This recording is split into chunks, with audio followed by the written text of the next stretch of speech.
Halo sahabat Ilmupedia, kali ini kita bakal ngebahas topik yang bikin banyak orang geleng-geleng nih.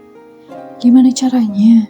Duit yang gak kelihatan, gak bisa dipegang, dan bahkan gak dijaga sama bank, bisa aman banget. Contohnya, duit digital kayak Bitcoin.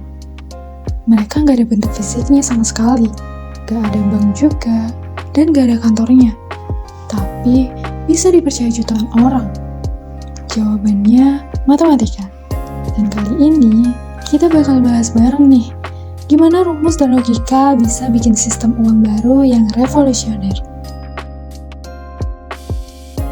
Sebelum masuk ke rumus-rumusnya, kita kenalan dulu yuk sama dalang dibalik munculnya dunia kripto. Semua ini bermula dari satu nama misterius yaitu Satoshi Nakamoto. Tahun 2008, Doi ngedrop sebuah white paper yang judulnya Bitcoin, a peer-to-peer electronic cash system. Isinya tuh kayak, guys, gue nemuin cara nih buat bikin uang digital tanpa butuh bank. Dan boom, lahirlah Bitcoin. Tapi anehnya, sampai sekarang gak ada yang tahu nih dia siapa.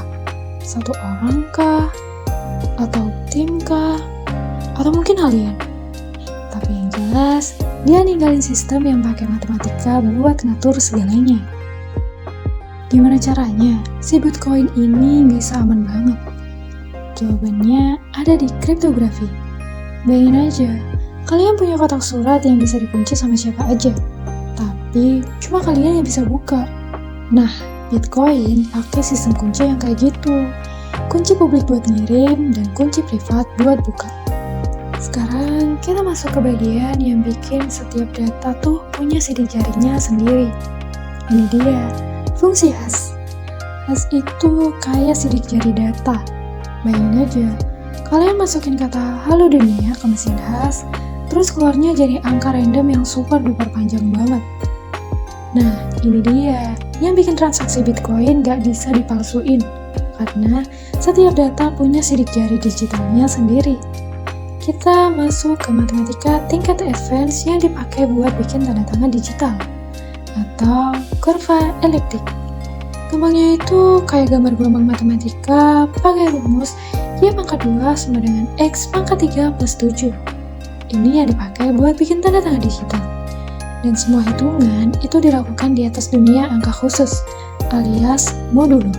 Contohnya nih, hasilnya bukan cuma 5, tapi 5 modulo 17. Yang bikin keren, kalau kalian tahu hasil akhirnya, kalian tuh tetap nggak bisa nemuin input awalnya. Masih ada satu sistem penting nih yang bikin Bitcoin makin anti tipu-tipu, yaitu Proof of Work. Biar sistemnya makin aman, ada yang namanya Proof of Work. Mereka nyari angka yang disebut nonce yang bikin hasil-hasilnya tuh cocok sama aturan. Tujuannya biar bikin hasil hashnya mulai dengan 0 berderet, kayak 0001237 A, B, C, dan seterusnya. Gampang?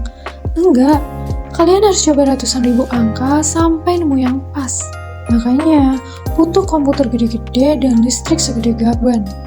Tapi begitu dapet, boom, kalian dapat Bitcoin baru dan transaksinya dianggap sah. Sekarang, kalian udah lihat semua komponen canggih di balik kripto. Gak heran kalau banyak yang nganggap ini sebagai salah satu lompatan teknologi yang besar di era digital, bahkan setelah internet hadir. Matematika membuat kripto bisa dipercaya tanpa harus mempercayai siapapun. Gak butuh bank, gak butuh lembaga sentral, gak bisa dipalsukan, dan semua itu berkat logika, rumus, dan algoritma. Jadi, sahabat Ilmupedia, kripto itu bukan sulap ya, tapi gabungan dari matematika, logika, dan kekuatan komputer. Mulai dari fungsi hash, kurva eliptik, sampai proof of work. Dan semua ini dimulai dari satu white paper dan satu nama misterius yaitu Satoshi Nakamoto. Sekarang pertanyaannya, kalau uang bisa diciptakan lewat rumus dan jaringan digital, kira-kira kerja nyata manusia masih punya nilai yang sama atau enggak ya? Apakah suatu hari nanti kita nggak lagi butuh kantor? Karena semuanya bisa dikontrol lewat kode. Atau justru kedepannya yang punya power itu bukan lagi orang-orang yang punya uang, tapi orang yang bisa bikin rumus. Coba kalian pikir,